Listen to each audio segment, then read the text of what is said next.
தென்னாடுடைய சிவனே போற்றி, எந்நாட்டவர்க்கும் இறைவா போற்றி. அனைத்து தமிழ் உள்ளங்களுக்கும் கனிவான வணக்கங்கள்.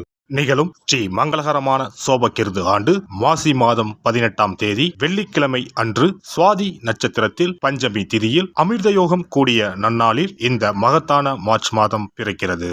பிறக்கும் இம்மாத கிரக நிலைகளை பார்க்கும் போது மேச ராசியில் குரு பகவானும் கன்னி ராசியில் கேது பகவானும் உள்ளனர். இம்மாத தொடக்கத்தில் சந்திர பகவான் துலாம் ராசியில் உள்ளார். செவ்வாய் மற்றும் சுக்கிர பகவான் மகர ராசியிலும், சூரியன் சனி புதன் பகவான் கும்பராசியிலும், ராகு பகவான் மீன ராசியிலும் சஞ்சாரம் செய்கின்றனர். இம்மாத கிரகங்களின் பெயர்ச்சி என எடுத்துக்கொண்டால் புதன் பகவான் மார்ச் மாதம் 7ஆம் தேதி கும்பராசியில் இருந்து மீனராசிக்கும், மார்ச் மாதம் 26ஆம் தேதி மீனராசியில் இருந்து மேசராசிக்கு என இருமுறை பிரவேசம் செய்கின்றார். மார்ச் மாதம் 7ஆம் தேதி சுக்கிர பகவான் மகர ராசியில் இருந்து கும்பராசிக்கும், மார்ச் 14ஆம் தேதி சூரிய பகவான் கும்பராசியில் இருந்து மீனராசிக்கும், மார்ச் மாதம் 15ஆம் தேதி செவ்வாய் பகவான் மகர ராசியில் இருந்து கும்பராசிக்கும் பெயர்ச்சி அடைகின்றனர்.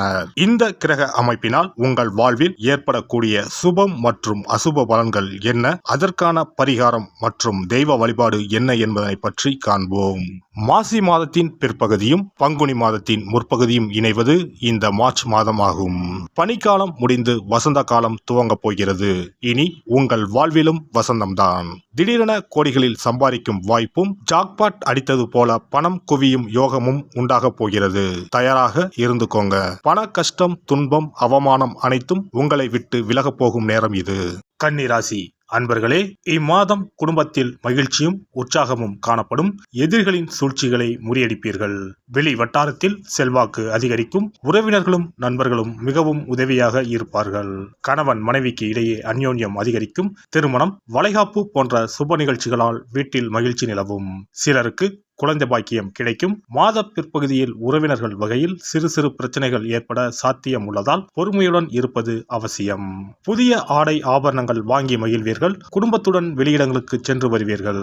விருந்து விசேஷங்களில் கலந்து கொள்ளும் வாய்ப்பு உண்டு. மாதத்தின் பிற்பகுதியில் எதிரிகளால் பிரச்சனைகளும் கடன் தொல்லைகளும் ஏற்படக்கூடும். ஆனாலும் குரு பலத்தால் சமாளித்து விடுவீர்கள். ஆன்மீகத்தில் நாட்டம் அதிகரிக்கும். சிலருக்கு வெளியூர் வெளிமாநில புண்ணிய தலங்களுக்கு சென்று வரும் வாய்ப்பு உண்டாகும். குடும்ப பெரியவர்களின் அறிவுரையின்படி நடந்து கொண்டு அவர்களின் ஆதரவை பெறுவீர்கள். அலுவலகத்தில் சக ஊழியர்களிடம் செல்வாக்கு அதிகரிக்கும். பணிகளில் அவர்களின் ஒத்துழைப்பும் கிடைக்கும். நீண்ட நாட்களாக எதிர்பார்த்த பதவி உயர்வு, சம்பள உயர்வு போன்ற சலுகைகள் கிடைக்கும். மேலதிகாரிகளின் அன்பும் ஆதரவும் உங்களை உற்சாகப்படுத்தும். தொழில் வியாபாரத்தில் எதிர்பார்த்த லாபம் கிடைக்கும். எதிரிகளால் ஏற்பட்ட பிரச்சனைகள் நீங்கும். புதிய முயற்சிகள் வெற்றி தரும். வியாபாரத்தை விரிவுபடுத்தும் எண்ணம் இருந்தால் அதற்கான முயற்சிகளில் இந்த மாதம் ஈடுபடலாம். குடும்பத்தை நிர்வகிக்கும் பெண்களுக்கு உறவினர்களிடையே மதிப்பும் மரியாதையும் அதிகரிக்கும். தோழியர்கள் வட்டாரத்தில் உங்கள் செயல்பாடுகள் பாராட்டப்படும். பணிக்கு செல்லும் பெண்மணிகளுக்கு அலுவலகத்தில் புதிய பொறுப்புகள் கிடைக்கும். பதவி உயர்வு கிடைப்பதற்கும் வாய்ப்பு உண்டு. மாணவர்களுக்கு கல்வியில் வெற்றி பெற நண்பர்களின் உதவி கிடைக்கும். வீண் செலவை குறைப்பது நல்லது. கலைத்துறையினருக்கு எடுக்கும் முயற்சிகள் சாதக பலன் தரும். கடன் பிரச்சனை தீரும். எதிர்ப்புகள் அகலும். தொழில் வியாபாரம் தொடர்பான போட்டிகளும் நீங்கும். அரசியல்வாதிகளுக்கு விடாப்பிடியாக செயல்பட்டு சில வேலைகளை முடிப்பீர்கள். நண்பர்களுடன் மனத்தாங்கல் வரும். யாருக்கும் சாட்சி கையெழுத்திட வேண்டாம். வேலையாட்களால் பிரச்சனைகள் வரக்கூடும். மறைமுக எதிர்ப்புகள் வந்து நீங்கும். உத்திரம் 2, 3, 4ஆம் பாதம். இந்த மாதம் குடும்பத்திலும் மகிழ்ச்சி தரக்கூடிய நிகழ்ச்சிகள் நடைபெற்று மேலும் மன நிம்மதி ஏற்படும். தொலைதூர பயணங்கள் மேற்கொள்ளக்கூடிய வாய்ப்புகளும் அதன் மூலம் அனுகூலமான பலன்களும் உண்டாகும். அஸ்தம் நட்சத்திரம். இந்த மாதம் துணிச்சலாக எதையும் செய்து முடித்து காரிய வெற்றி அடைவீர்கள்.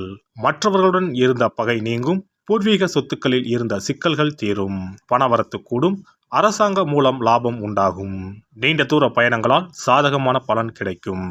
சித்திரை 1, 2 பாதங்கள். இந்த மாதம் தொழில் வியாபாரத்தில் இருந்த தொய்வு நீங்கி விறுவிறுப்படையும். வசூலாக வேண்டிய கடன் பாக்கிகள் வசூலாகும். தொழில் தொடர்பான பிரச்சனைகள் தீரும். உத்தியோகத்தில் இருப்பவர்களுக்கு பணி தொடர்பான கஷ்டங்கள் குறையும். நரசிம்மரை வணங்கி வர மனதில் தைரியம் உண்டாகும். எதிர்ப்புகள் அகலும். எதிலும் வெற்றி உண்டாகும். சிவபெருமானை வணங்குவதற்கும் அவரின் அருளை பெறுவதற்குமே அவருடைய ஆசி இருந்தால்தான் முடியும். அதனால்தான் அவன் அருளாலே அவன் தாள் பணிந்து என்ற அற்புதமான வாசகத்தின் மூலம் நாம் அறிய முடிகிறது. சிவ அருளை பெற வேண்டும் எனில் அது அத்தனை சுலபமான காரியம் கிடையாது. சிந்தையிலும் செயலிலும் சிவனையே நினைத்து ஒவ்வொரு காரியத்தையும் செய்ய வேண்டும். இனி இந்த மார்ச் மாதத்தில் மகா சிவராத்திரி எப்போது, இந்த நாளுக்கு அப்படி என்ன சிறப்பு என்பதனை பற்றி காண்போம். சிவபெருமானுக்கு எத்தனையோ திருநாமங்கள் உள்ளன. அவற்றில் மிக உயர்வானதாக சொல்லப்படுவது மகாதேவன் என்ற திருநாமம். மகாதேவன் என்றால் கடவுள்கள் அனைவருக்கும் மேலான கடவுள், கடவுள்களுக்கு எல்லாம் தலைவன் என்ற பொருள். சிவாய நம என சிந்திப்பவர்க்கு அபாயம் ஏற்படாது என்பார்கள். அப்படி கர்ம வினைகளில் இருந்தும் அனைத்து விதமான துன்பங்களில் இருந்தும் விடுபடுவதற்கு சிவனே கதி என சிவபெருமானை சரணடைவதற்கு ஏற்ற நாள் மகா சிவராத்திரி தினமாகும். மகா சிவராத்திரி நாளில் சிவபெருமானை முழு மனதுடன் உண்மையான பக்தியுடன் வழிபட்டால் நம்முடைய வேண்டுதல்கள் அனைத்தையும் சிவபெருமான் நிறைவேற்றி வைப்பார் என்பது ஐதீகம். கவலைகள் நீங்கி காரிய வெற்றியை தரக்கூடிய நாள் மகா சிவராத்திரி விரத நாளாகும். சிவபெருமானுக்கு உரிய அஷ்ட விரதங்களில் மிக முக்கியமானது மகா சிவராத்திரி விரதமாகும். சிவபெருமானின் அருளை பெறுவதற்குரிய மிக உன்னதமான புண்ணிய நாளாகும். ஒவ்வொரு மாதமும் தேய்பிறை சதுர்த்தசி திதியில் வருவதை மாத சிவராத்திரி என்றும், மாசி மாதம் தேய்பிறை சதுர்த்தசியில் வருவதை மகா சிவராத்திரி என்றும் கொண்டாடுகிறோம். நாடு முழுவதும் சிவ பக்தர்களால் கோலாகலமாக கொண்டாடப்படும் விழாக்களில் மகா சிவராத்திரி விழாவும் ஒன்று. இந்துக்களின் மிக முக்கியமான விரத நாட்களில் இதுவும் ஒன்று. முப்பெரும் தேவர்களில் ஒருவரான சிவபெருமானுக்குரிய ராத்திரியாக சிவராத்திரி கொண்டாடப்படுகிறது. இந்த ஆண்டு மகா சிவராத்திரி விழா மார்ச் 8ஆம் தேதி கொண்டாடப்பட உள்ளது. அன்று இரவு 8:20 மணிக்கு துவங்கி மார்ச் 9ஆம் தேதி மாலை 6 மணி வரை சதுர்த்தசி திதி உள்ளது. இதனால் மார்ச் 8ஆம் தேதி இரவு 8:30 மணிக்கு பிறகே சிவராத்திரி பூஜையை துவங்க வேண்டும். சூரிய பகவான் கும்பராசியில் பயணம் செய்யும் மாசி மாதத்தில் தேய்பிறை சதுர்த்தி நாளில் முதல் நாள் மாலை துவங்கி அடுத்த நாள் காலை வரை சிவனுக்கு தொடர்ந்து 4 கால பூஜைகள் செய்யப்படும். சிவராத்திரி அன்று இரவு முழுவதும் கண் விழித்து சிவ வழிபாடு செய்து அபிஷேகம், ருத்ராபிஷேகம் செய்து சிவ மந்திரங்களை உச்சரித்து சிவனின் அருளை வேண்டி பிரார்த்தனை செய்ய வேண்டும். ஆன்மீகத்தில் உயர்ந்த நிலையை அடைவதற்கும், துன்பங்கள் மற்றும் பாவங்களில் இருந்து விடுபட்டு மோட்சத்தை அடைவதற்கும் ஏற்ற நாள் இதுவாகும். மகா சிவராத்திரி அன்று அதிகாலையில் எழுந்து புனித நீராடி வீட்டை சுத்தம் செய்து பூஜை அறையில் விளக்கேற்றி வைக்க வேண்டும். பிறகு மாலையில் சிவன் கோவிலுக்கு சென்று அங்கு நடக்கும் அபிஷேகம் பூஜைகளில் கலந்து கொள்ள வேண்டும். அன்று சிவலிங்கத்திற்கு பஞ்சாமிர்த அபிஷேகம் செய்வதும் வில்வ அர்ச்சனை செய்வதும் மிக சிறப்பானதாகும். மகா சிவராத்திரி நாளில் எத்தனை முறை முடியுமோ அத்தனை முறை பஞ்சாட்சர மந்திரமான ஓம் நம சிவாய மந்திரத்தை உச்சரிக்க வேண்டும். இது தவிர சிவபுராணம் பாராயணம் செய்வது மிகவும் சிறப்பானதாகும். இந்த நாளில் ருத்ராபிஷேகம் செய்வதும் கோவில்களில் நடக்கும் ருத்ராபிஷேகத்தில் கலந்து கொள்வதும் மிகவும் சிறப்பானதாகும். இந்த முறையில் மகா சிவராத்திரி விரதம் இருந்தால் முந்தைய 3 பிறவிகளில் செய்த பாவங்கள் நீங்கும். மனக்கவலைகள், நோய்கள், வறுமை நிலை ஆகியன நீங்கும்.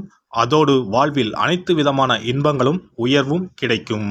நாம் செய்யும் வழிபாடு, பூஜை ஆகியவற்றிற்கு 2 மடங்கு பலனை தரக்கூடியது மகா சிவராத்திரி விரதமாகும். தஞ்சாவூர் மாவட்டத்தில் உள்ள பட்டுக்கோட்டை செட்டியக்காடு அர்த்த நாரீஸ்வரர் ஆலயத்தில் வரும் மார்ச் 8ஆம் தேதி வெள்ளிக்கிழமை மகா சிவராத்திரி அன்று 4 கால பூஜைகள் நடைபெற உள்ளன. இந்த பூஜைகளில் நீங்களும் கலந்து கொண்டால் தம்பதி ஒற்றுமை, மனப்பேறு, குழந்தை பேறு, ஆரோக்கியம், ஆயுள், செல்வம், புகழ் உள்ளிட்ட சகல நன்மைகளும் கிட்டும். எல்லாம் வல்ல இறையருளால் நீங்களும் உங்கள் அன்பு குடும்பமும் உடல் நலம், நீலாயுள், நிறை செல்வம், உயர் புகழ், மெய்ஞானம் ஓங்கி வாழ்க வளமுடன். இந்த வீடியோ பதிவு உங்களுக்கு பிடித்திருந்தால் லைக் பண்ணுங்க, கமெண்ட் பண்ணுங்க, ஷேர் பண்ணுங்க, மறக்காம சப்ஸ்கிரைப் பண்ணுங்க, பக்கத்துல இருக்கிற பெல் பட்டனை கிளிக் பண்ணுங்க. நன்றி, வணக்கம். ஓம் நமச்சிவாய. சிவாய நம.